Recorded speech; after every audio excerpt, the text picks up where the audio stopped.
Paz seja convosco. Aqui é o Ricardo Zanello falando com vocês aqui direto do canal de Capelania Universitária. Quero só repassar algumas coisas com vocês que, embora ainda não tenham sido liberadas as igrejas para os cultos, com a questão de isolamento social, distanciamento social, não se engane quando alguém falar que a igreja não abre porque não dá lucro. Porque na verdade a igreja dá lucro e o lucro é social. Eu não estou querendo falar do templo e a necessidade que ele tem de angariar recursos para sustentar o pastor, a família e a própria estrutura, né? Eu quero falar assim do lucro social. Porque, o que é esse lucro social, na verdade? O lucro social é o resultado, a resposta que as igrejas dão quando devolve para a sociedade pessoas mais harmonizadas, mais preparadas, pessoas que quando entram na igreja com um sentimento de tristeza, de depressão, que entram com um sentimento de autodestruição, muitas vezes estão passando por algum tratamento com um psicólogo, um terapeuta, um psiquiatra, se socorrem da sua vertente religiosa, independentemente da crença, e buscam complementar isso, complementar esse tratamento que ela normalmente tem feito com a ciência. Vamos separar assim as coisas, né? Eu não consigo ver ciência e religião de uma forma isolada. Para mim faz tudo parte de um mesmo universo de ferramentas que o ser humano deve utilizar para se restabelecer, para se curar, para promover mudanças na sua vida. Então, o lucro social, ele aparece depois que, vamos falar da igreja cristã, quando o cristão entra na igreja, se restabelece, se alimenta da palavra de Deus e é devolvido, digamos assim, à sociedade, restabelecido, com segurança, restabelecido com propostas e propósitos para a sua própria vida. Então não acredite se alguém falar a igreja não dá lucro, ela dá sim. E o lucro está na transmutação daquele indivíduo que podia ser, sim, um problema social, mais uma vítima de suicídio, mais uma vítima da sociedade, porque não consegue ter esperança, e ele é devolvido, volto a dizer, entre aspas, esse devolvido para a sociedade, ainda com vontade de brigar pelas suas coisas, de lutar pelas suas coisas, de conquistar. Eu tenho uma frase que eu falo muito frequentemente: reclamar é muito fácil, revolucionar-se é diferente. Então procure sempre pensar dessa forma. Eu estou entrando nessa igreja, estou entrando nesse templo, estou congregando com a minha igreja porque eu quero revolucionar a minha vida. Ok? Eu tenho postado alguns vídeos de pregações, e essas pregações normalmente estão segmentadas. Eu quero ver se oportunamente eu veiculo essas pregações de uma forma contínua. Quero ver se eu consigo fazer live disso. Enquanto não for possível tecnicamente fazer, eu vou tentar fazer as gravações dessas pregações de uma forma contínua. Porque segmentado, logicamente, se perde algumas partes relacionadas com o estudo que é feito. E a gente se prepara tanto para fazer uma boa pregação, para que ela seja percebida, absorvida pela igreja de uma forma mais ampla e profunda, que quando a gente vê que o resultado foi um vídeo, um vídeo segmentado, a gente fica meio frustrado. Puxa vida, eu queria ter compreendido a palavra por um todo, porque dentro da pregação você tem altos e baixos, tá? Isso faz parte da própria técnica, da retórica mesmo do pregador, e muitas vezes você também se envolve com a palavra. E é importante você ver isso, você sentir isso, você compartilhar disso durante a pregação. Tá? Então, o meu compromisso, a partir dessa semana agora, a gente vai postar os vídeos de pregações de uma forma íntegra. Logicamente a gente passa por uma edição ou outra, mas sem que isso comprometa o conteúdo e a extensão da palavra. Por exemplo, eu não coloquei, acho que ainda, a pregação sobre o livro de Abacuque, que é extremamente importante para você, cristão, compreender. É uma mensagem grandiosa no livro de Abacuque. Ele é um dos profetas menores, ele é um dos profetas menores porque o livro é pequeno, porque a mensagem é curta. Se você pegar uma Bíblia de publicação normal, são 3, 4 páginas, 6 páginas no máximo, mas a profundidade do livro de Abacuque, da mensagem dele, é muito grande, é extremamente importante. Até porque ele se diferencia, nesse profeta, da maioria dos profetas. Porque a maioria dos profetas ele se dirige à população, às nações. Assim diz o Senhor. E faz a pregação deles exortando a população para mudar a sua conduta. E Abacuque faz diferente. Ele vai reclamar com Deus. Olha, Deus, por que o Senhor permite que eu veja tanta iniquidade? Por que o Senhor permite que eu veja a traição, a pobreza, a miséria, pessoas ofendendo a tua palavra, pessoas desacreditando o Senhor? Vejo pessoas crendo em imagens, em estátuas. Por que o Senhor permite que eu veja? O que o Senhor está fazendo? Por que o teu silêncio? É a grande pergunta de Abacuque. Por que o silêncio de Deus? Aí Deus responde. E aí a gente fala assim para a igreja, muitas vezes é melhor a gente respeitar o silêncio de Deus. Porque quando ele vai falar, talvez não te agrade a mensagem. E foi mais ou menos o que aconteceu com Abacuque. Quando Deus falou, ele disse, tá ruim? Então eu vou mandar os caldeus, que seriam os babilônios, para fazer a justiça na tua terra. E foi assim que os babilônios ingressaram, invadiram Jerusalém, destruíram a cidade, mataram pessoas e levaram algumas dessas pessoas. E a mensagem de Deus é que o justo prevalecerá pela fé. E lá estava, entre esses que foram levados para a Babilônia, alguns poucos, comerciantes, pessoas que estudam, estava Daniel. E lembre-se, Deus livrou Daniel, não foi da cova dos leões. Deus, nessa história, a passagem de Daniel na Babilônia, livrou Daniel na cova dos leões. Assim como ele faz com você também. Não vai te livrar dos problemas, mas com certeza, durante os teus problemas, tenha fé, creia em Deus, porque Ele vai te livrar na atribulação e não da atribulação.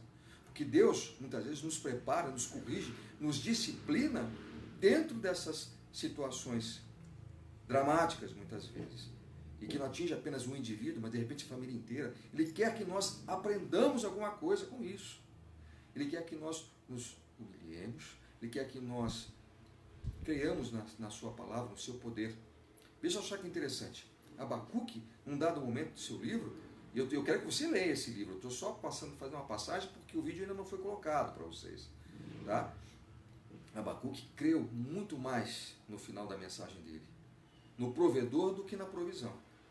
Porque se você acha que a tua vida é boa, ficará boa porque você tem coisas, você adquiriu coisas, o conforto, o patrimônio, olha, você tem que acreditar naquele que provê você. Crendo em Deus, tudo se realizará, porque Deus é o Deus da vitória. Muitas vezes a gente imagina assim, não, mas se Deus fosse o Deus que vocês falam, eu estaria aqui com um carro zero, 5 apartamentos, vivendo de aluguel. É isso que você quer para a tua vida? Uma vida vazia de espiritualidade e recheada de bens materiais? Há um alto preço para isso.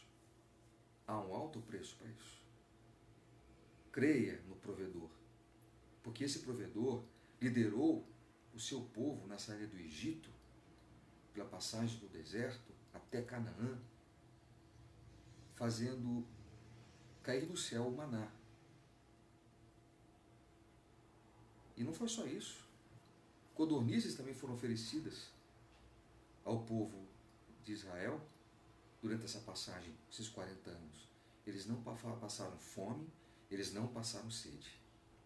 Da pedra fluiu água. Então creia no provedor. Nosso maior engano, nosso maior erro é duvidar do provedor. Todos os dias eu ouço alguém falar assim, Deus respondeu a minha oração. Lógico! Em que momento da sua vida, do seu dia, você está em estado de oração? Você tem que estar o dia inteiro em estado de oração. Eu não estou dizendo que você tem que andar de joelhos por aí. Não é isso. Estar em estado de oração é você conversar com Deus, dividir com Ele, colocar nas mãos dele os teus problemas. Creia nisso. Jesus não morreu no madeiro e o seu sangue não verteu na cruz por nada. Ele remiu a sua igreja e trouxe uma esperança. A mensagem dele é mensagem de fé, é mensagem de ressurreição, é mensagem de esperança, é mensagem de liberdade e de vitória. É isso que você tem que crer. Voltando ao livro de Abacuque, olha que interessante. No final, Deus mostra para Abacuque todas as realizações dele durante a vida, durante a história da humanidade até aquele momento. E o que fez Abacuque ao final cantar. E ao final desse vídeo eu vou colocar também um link de uma música que é praticamente a transcrição da música de Abacuque. Olha que beleza. Ele preferiu ao final sair da dúvida, do silêncio de Deus, crer na mensagem de Deus e ao final endereçar uma música a ele. Quais são as lições que algumas delas, que nós podemos compreender desse livro de Abacuque?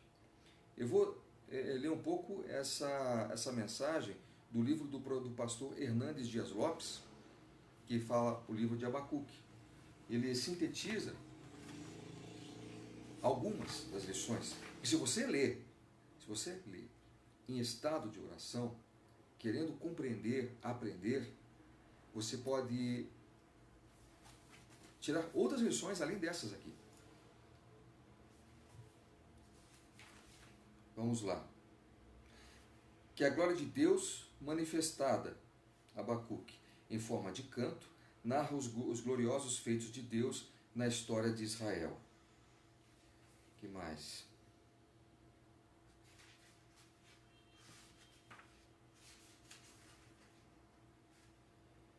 O profeta Abacuque nos conduz a 4 verdades sublimes. Vamos lá.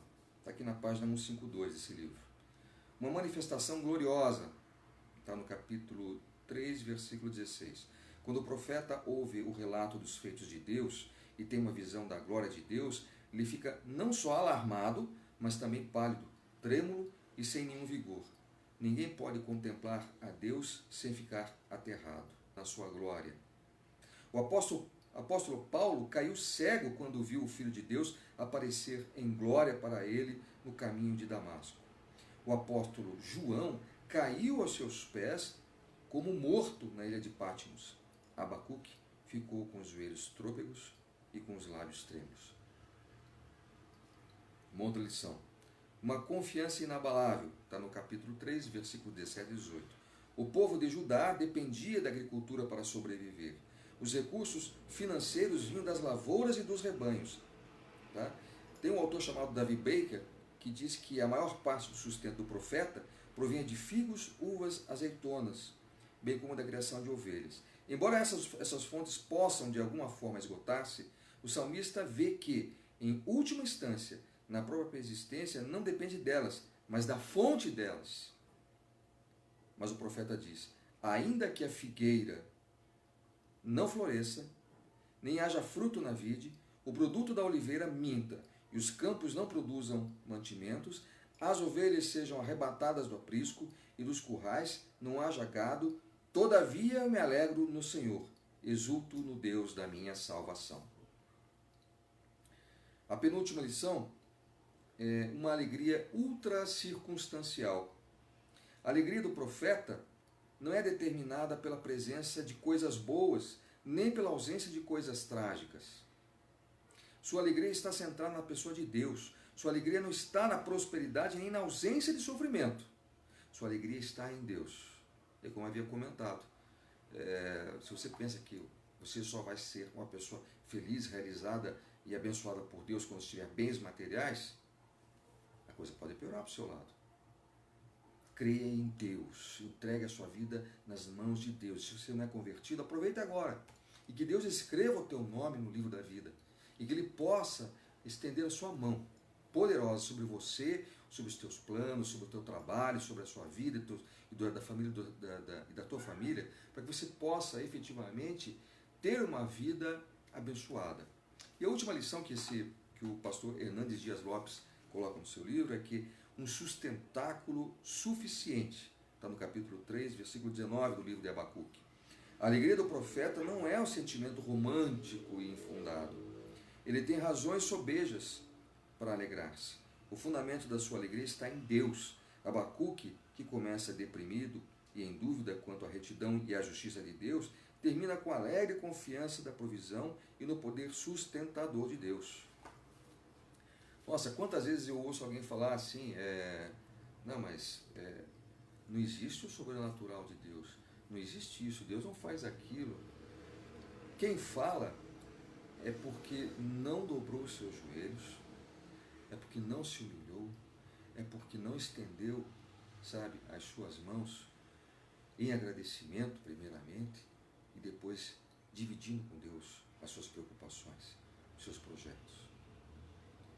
Deus te dará o sinal no momento em que você pedir e no tempo dele. Ah, mas assim não vale, tem que ser o meu tempo.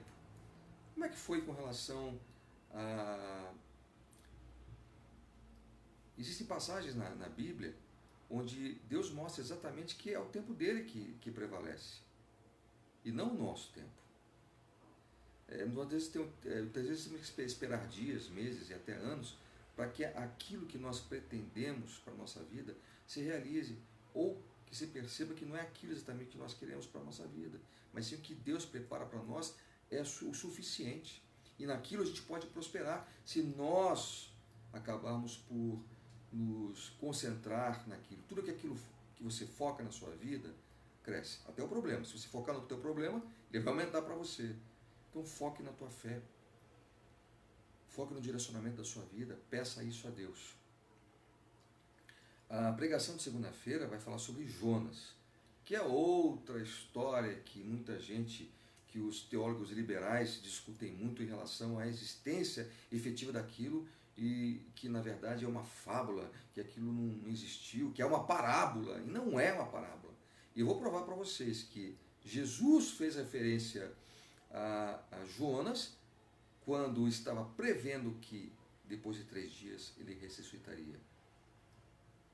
Você nunca ouviu falar sobre isso? Então aguarde, segunda-feira ou terça-feira no máximo, a gente acaba postando para vocês o vídeo dessa pregação. Fique com Deus, que o Senhor dos Exércitos estenda a sua mão poderosa sobre a sua vida, sobre a vida da sua família. Não esqueça que nós estamos em tempo de pandemia. Use a sua máscara, aconselhe as pessoas que são suas amigas, que estão ao seu redor, para que usem a máscara. Tá? Vamos ser disciplinados, vamos agir com correção. Pense não só em você, mas na tua família e na sociedade. Tá? E lembre, a igreja traz sim lucro, e é um lucro social. Essa mensagem já é uma forma da gente lucrar socialmente, porque ela está trazendo disciplina, esperança e demonstrando o poder da tua fé. Fique com Deus.